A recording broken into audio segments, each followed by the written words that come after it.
Guys, let's go to our previews for the weekend. We're going to be touching on 3 games this weekend, but Everton, I keep leading with Everton because I'm sorry, I feel terribly sorry for them the way they've started the season. They've actually been absolutely awful.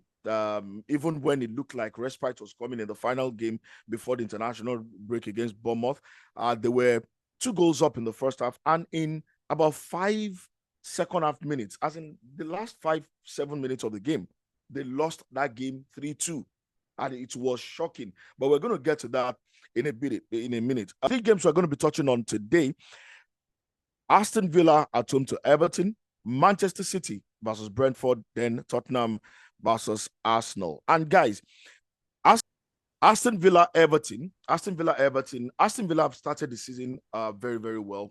3 games in, 2 games won, and only that loss to Arsenal. But Everton, on their part, they can't seem to buy a break. Femi, all kinds of problem with Sean Dyche. And one of the biggest questions that the week 4 will need answers to in week 4 is if they found a way in this break to reconnect or correct whatever it is going on with that team. But Aston Villa versus Everton, Femi, is there any way in the world of football that Everton can cook up something and get a result against Aston Villa?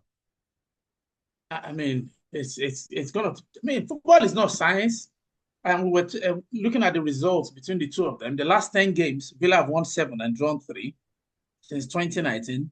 So it only points in one direction. I looked at Everton. I said, where could the savior come from?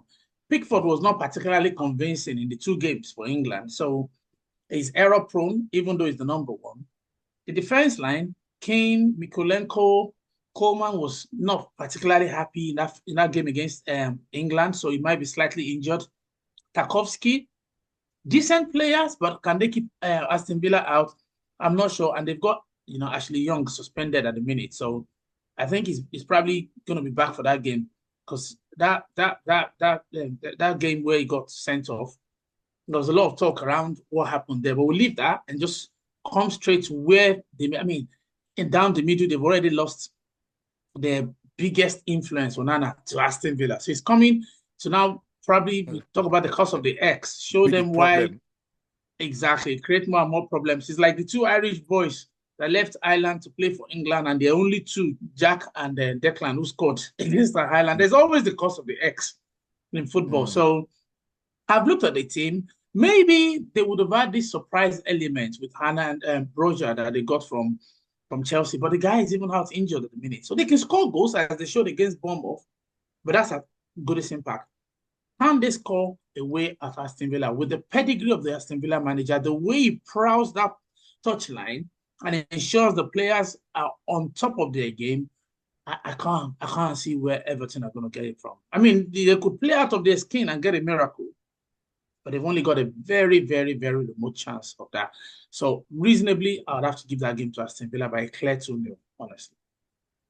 Eddie, Aston Villa, when they lost Douglas Luiz during the offseason, it looked like, a huge part of their midfield is gone. But then in Ahmad Onana, they found a player who not only breaks play, he can create, he can dictate the pace of the game from the middle, and he can score goals. He's their joint top scorer already in the 3-week-old Premier League. How big has Onana been, and how much influence is he going to have in this game against his former, employers, Everton? Oh, how big, how huge is Onana? I mean, when you consider that, Aston Villa have scored 4 goals and he's scored half of them. I think you have to look at, Onana's presence. He's a very, dominating midfielder. He's almost like your box-to-box midfielder. He's entering the tackles. He's good with the ball. He can run with the ball. I think that he brings something to that Aston Villa team, a bit of stability, right? And then you've got Morgan, right, who was just a revelation, right, against Arsenal. And you're thinking to yourself, Everton are in for a really, really long day. Aston Villa are very difficult to beat at home. Everybody knows this. And, you look at Everton and the collapse that happened, against Bournemouth. Just imagine you as an Arsenal Everton fan, right? 1 minute you're thinking about celebrating a 2-goal victory, getting your season up and running, and then in less than 10 minutes, you're leaving the stadium after losing, your advantage and actually losing the game 3-2. I mean, that is an absolute collapse. And it just tells you, the defensive problems that Sean Dyche has to resolve. And it's not going to get any better, going to play against Aston Villa. You're going to have the likes of Duran. I know Watkins has been a little bit off form, but Duran has been sticking the ball in the back of the net. Aston Villa, very good in transition, very good counter-attacking team. So you're looking at it and thinking there's only one direction that this game can go. I think it's going to be a long day for Everton. I'm going to go for a 3-0 victory for Aston Villa because I think Villa have got the goals and they look far ahead of Everton right now. I think Everton need a prayer to get anything out of this game. Absolutely agree with you. Femi, you didn't give us a prediction for the game. Aston Villa, Everton. I did. I said 2-0. 2-0. 2-0. Oh, okay. Yeah. Aston Villa at home, 2-0 to Everton. I actually can't see where Everton, where they're gonna draw inspiration from. As much as we keep saying, football is not science, it's not rocket science and all of that. There are some things that are easy to just you can sit down and predict and it goes wrong.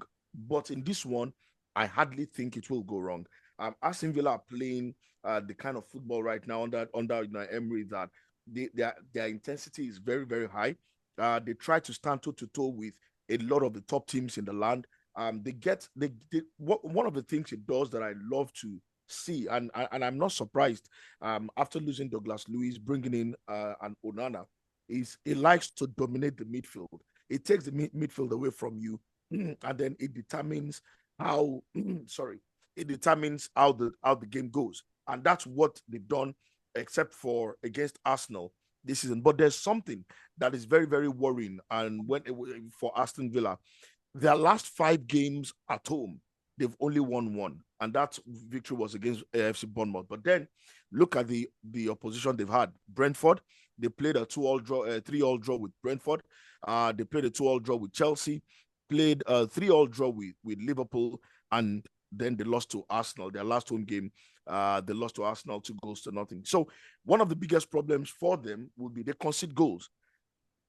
Can Michael Keane and Dominic Calvert-Lewin, can they find some sort of how will I call it now? Because from set pieces, Everton are going to get chances for set pieces, and that will be their only hope of getting anything against Everton. If they can't capitalize on their set pieces, then it's going to be a very, very long evening for them against Aston Villa. But then in Ahmad Onana and John Thuram, those guys they're in good form. They are scoring good goals. Thuram does not mind coming from the bench. He's come from the bench in both games he's scored in, and he's gotten the goals. And I think he's going to continue. Ole Watkins is going to start, but then if Ole Watkins doesn't score the goals, you can count on Onana and Thuram. And Onana has scored their first goals in each of the games that he has scored in. But I think Ole Watkins is going to start his goal scoring for the season. He's going to open his account against Everton. The Everton backline has been very, very poor. In the 3 games they've played, they concede goals for fun, and that's a problem against a team that have players who can score right through the middle to the front, and that's going to be a big problem for Everton. And so I'm predicting a 3-1 victory to Aston Villa. A 3-1 victory to Aston Villa. Away from the game at the Villa Park, Manchester City. The unstoppable Manchester City up against Brentford. Brentford, no Ivan Toney, but yeah, they've been decent so far this start of this season. But then Manchester City, they are on another level entirely, beating everybody in front of them, scoring goals for the fun of it. That man, Haaland, already 2 games in, and he has scored 2 hat-tricks already. Can Brentford slow Manchester City down, Femi? Well, I mean, reviewing their performance at the back in terms of how Brentford play, they like to keep the ball. They're well organized. And going forward, they can give you problems with Mbeumo, with Wissa. I think that's where their strengths really lie, if you look at that team. But my concern mostly would probably stem from the fact that Man City haven't lost any players this break. Foden said he was sick. Sickness is nothing. He's going to be back in the team. Ake went off for the Netherlands, and really he's not really played in the Premier League. He's only played 2 minutes, I think, away at West Ham. So he's not really a core player at the minute. It's Oscar Bob that is also lost, who's not really a core player. Lewis has been the one that's played all the 3 games. Guardiola always gets in the team. Akanji and Ruben are the guys who play at the back right now. So, and Stones, he's had 40 minutes in the first game, and then he's had the opportunity to really come back and play for England as well. He's played over the 2 games for England. So when you look at Man City, they look like everybody's ready to go, the key players. Whereas Brentford are not on the same level with them. It will take a miracle for them to be able to stop that firepower of Kevin De Bruyne started the season well. Bernardo is already scored. Bernardo Silva. Kovacic is got his goal already. That new boy, Savio, you can see what he's doing as well. Grealish is now got some game time with England. So overall, it just makes it difficult for Brentford to be able to withstand them. The one thing Brentford can do that will solve their problem is get the ball to Mbeumo quickly on the left, and then if you can slip Visa through, or he can go and do the job himself, then they've got a chance, honestly. So in my heart, I know Man City should win that game, but also we're talking about the Premier League here, and I just want to spring up a surprise and say maybe when City score, maybe they won't score more than 1, and you can get Brentford catch them on the counter, because City will give you chances, don't they? Maybe we'll have a 1-1 draw in this one. So a bold prediction might never come to pass for the next 10 seasons, but I'm going to stick with 1-1, Khalid. To be fair, this fixture last season, Manchester City struggled against Brentford. Haaland had to rescue them as he's always done, with that only goal that led to the 1-0 victory for Manchester City. But Eddie, let's look at the teams, and where do you think the key battles are going to be? Because I know Collins and his guys at the back, they have a battle on their hand, stopping Erling Haaland already. Where do you think the key battles are going to be, and what do you think will be the X factor in this game? So I think the battle might actually start before the players get on the pitch. And I think it starts with Brentford's mentality going into that game. If you remember that 2 seasons ago, Brentford went to the Etihad and they won. Against Manchester City. And, City has been traditionally a little bit slow at the start of the season. And there's no better time to catch City than maybe after an international break.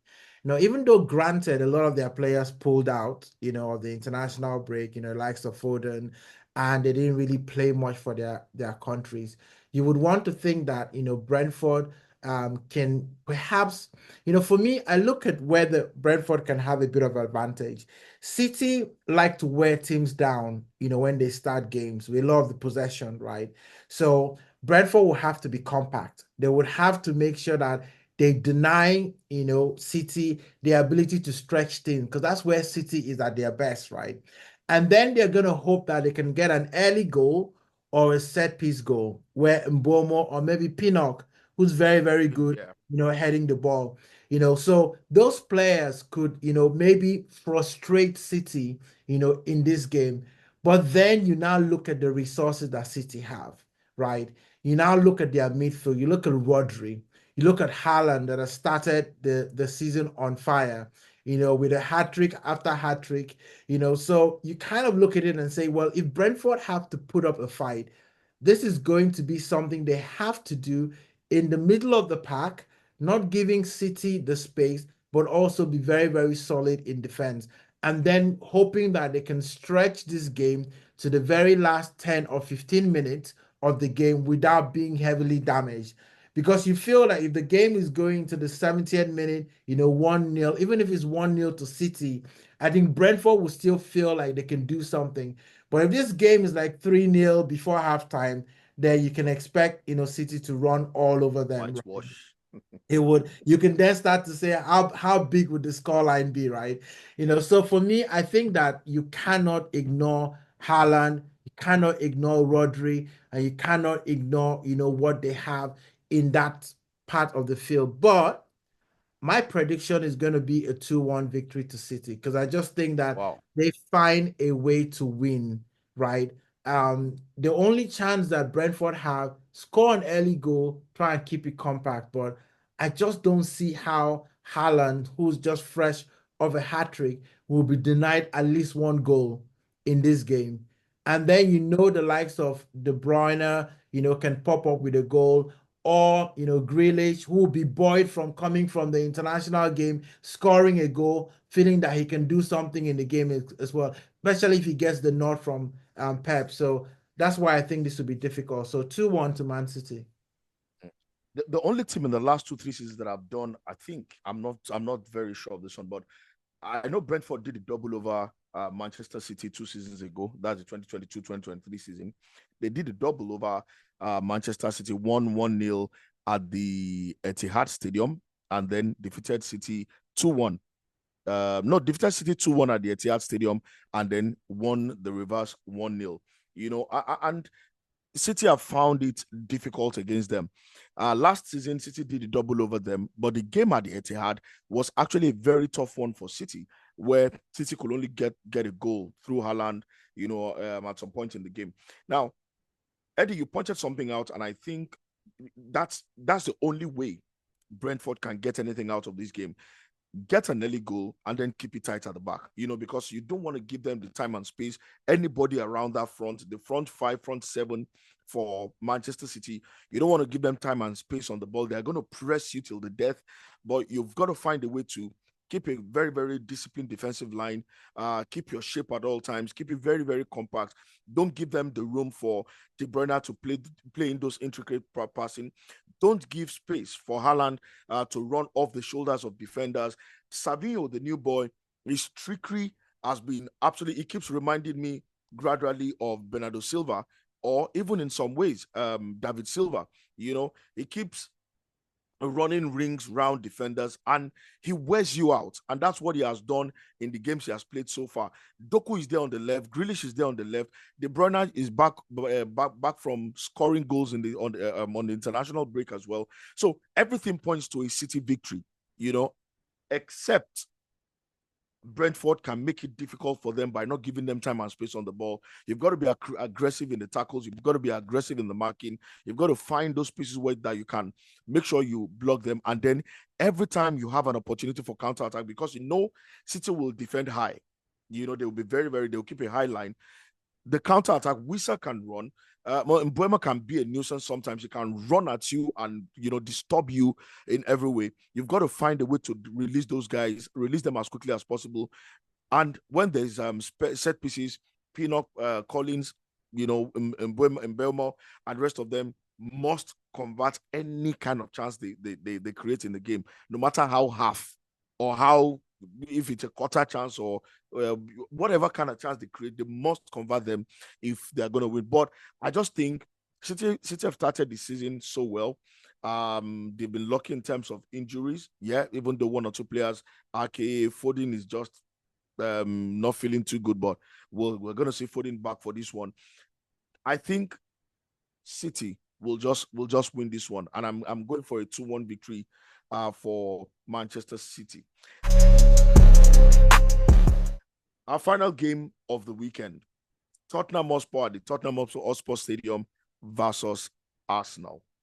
Arsenal have been one of the most unlucky teams, or one of the unluckiest teams in this international break, this FIFA free window. Arsenal have lost Odegaard. Calafiori is touch and go at the moment. Already, Jesus has been out. Tomiyasu is just gradually coming back and all of that. You go, and Declan Rice is not going to be playing in this game because of that red card against Brighton and Hove Albion. Eddie, let me start with you. Tottenham versus Arsenal. How do you make up for the loss of Odegaard if you are an Arteta? This is going to be a difficult game. Arteta has some options, right? I think the first one is Jorginho playing that deep line playmaker role. I think it's something that he's thrived in before. Most likely you partner him with Partey. Partey has the ability to go forward when he wants to. He has the ability to pass the ball. I think Arsenal could have a unique solution with Raheem Sterling as well. Sterling, even though he's traditionally playing on the wing, I think he's versatile enough to actually play in that central midfield. And he could play further forward if you keep Havertz up front. So that could be an essential part of the play. And maybe the focus will be on the wings, right? The focus will be on Saka, and whether it's Trossard or Martinelli. I think you're going to see key battles. Saka against Udogi, right? If Saka gets the better of Udogi, who's one of their better, mid defenders, for Spurs in terms of going forward and going back, I think Arsenal can still have some joy. And then it's going to be, Sterling against Romero in that middle of the pack, right? The physicality of Romero, whether that's going to be able to allow, Saka to do what he needs to do. I think this one is going to be about a game plan because let's be honest, right? Spurs right now have a slight advantage over Arsenal, especially in the middle of the park. Right, Jorginho versus Madison, right? These are battles that are going to be going on, throughout the pitch. Um, I, I was very confident about this game before the international break. I'm probably not as confident because we're playing away from home at the Tottenham Hotspur Stadium. That's going to be absolutely buzzing. If they get an early goal, this could be really, really difficult for Arsenal. But I'm going to go, with a very tight game. And I'm going to go with 2-1. 2-1 to Arsenal. I think this game would be in the balance right up until the 80-something minute. And hopefully Arsenal can get one more goal and get it over the line. Femi, Tottenham Hotspur, you look at they've also made some improvements under their manager since it came into the side. He's turned them into a more exciting team to watch. And with the loss of Fabregas, for not Fabregas now, Odegaard. Yeah, with the loss of Odegaard. We've lost Fabregas for a while as well. Yeah, for a while. Yeah, I don't know why I'm still living in that whatever. But with the loss of Odegaard, are we saying that Arsenal, without Odegaard, can't still play exciting and win games like we should win them against Tottenham Hotspur? Do you think the loss of Odegaard will be a factor? I mean, naturally, it will be a factor because it's even compounded by the loss of Declan Rice. I mean, you could say the situation I would have gone for if I was at Arteta would be, you haven't got Odegaard, but Trossard is a brilliant player in the middle anyway. So I could trust him in that role with the protection that you'd imagine that the likes of Partey and Rice would have offered us. Because Trossard can be a little lax sometimes in the middle, whereas Odegaard is more careful. But with Rice not there, I don't think Partey will offer that protection. And Jorginho, like Eddie said, he can do a job, but I'm not sure he can offer that extra protection. If Merino was fit as well, I'll put Merino in, but he's broken his arm. Then if you then change everything around and say drop Havertz into that middle to help out, you're going to lose what he's been doing up front, which is goals. Jesus is not fit at the minute. So it's a bit of a trouble. The reason why I would drop Trossard into that role is I'll put Sterling on the left, Saka on the right. That will give Spurs problems all day long. So the best way they say to defend is to attack. If you've got Sterling on the left, you've got Saka on the right, running at them, and then you have the excellence of Trossard in the middle who can pass the ball to either of those two players, Sterling or Saka. Spurs would have a lot of problems all day. But my genuine concern is if we lose the ball, can we genuinely cover up with, I can't think of Partey doing that job away. He's a good guy. He's a lovely person, but it's too big a stadium, Spurs Stadium. So overall, even though I think it's too early in Sterling's career, you want to think of Trossard and Martinelli as trusted guys for Arsenal. But for once, I'll sit one of them on the bench, most likely Martinelli, and then I'll stick Sterling on the left, Saka on the right, Martinelli in the Trossard in the middle, and just give them problems because you've got the attacking threat of Havertz anyway. So those four up front and then pack that middle out with, I think Jorginho can do a job for maybe 50, 60 minutes. And then after that, it's all up in the sky because if you look at the team, there's really not much. I mean, we would have had the opportunity, I think, to have Calafiori, but he's also an injury doubt. Zinchenko, I'm not sure. Maybe you can put Timber in that job.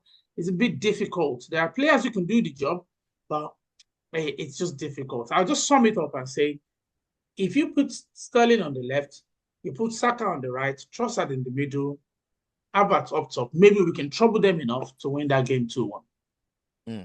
Interesting. I hear you. I hear you guys. I wouldn't start Sterling, in this game, not because he's not good enough or experienced enough.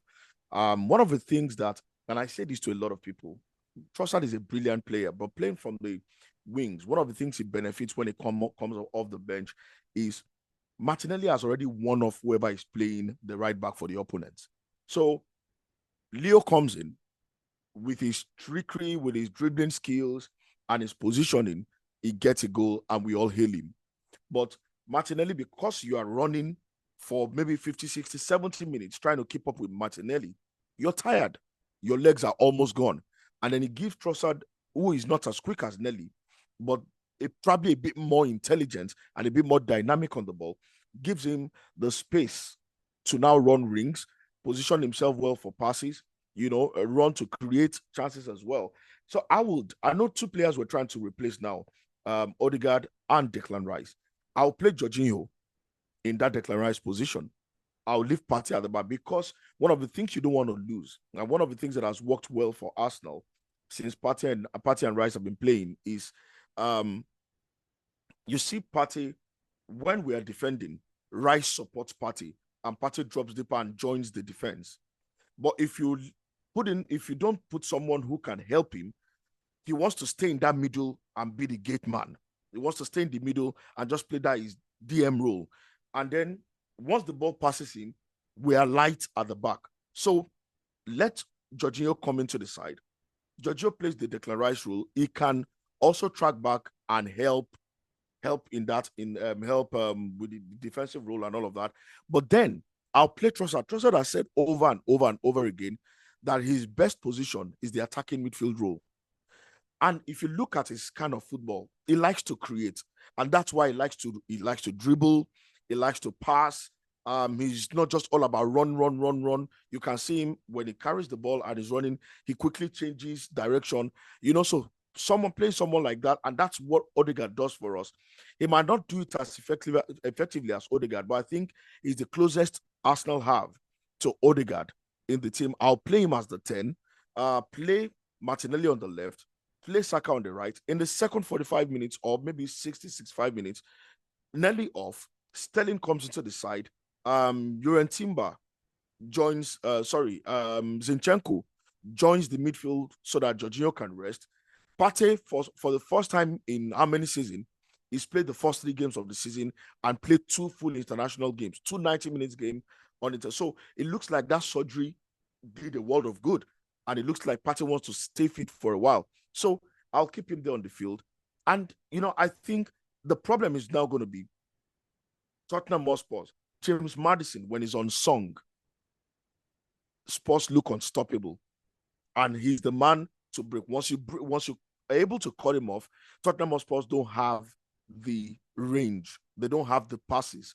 And that in itself would be a problem. And so many people have looked at Arsenal and this team is weaker, blah, blah, blah. And I don't think so, because I think for the first time in a while, Arsenal just don't have the numbers, but they have the quality on the bench to come in. And I will say it's going to be a very, very beautiful time to introduce Ethan Nwaneri to the North London derby. 10 minutes to the end of the game.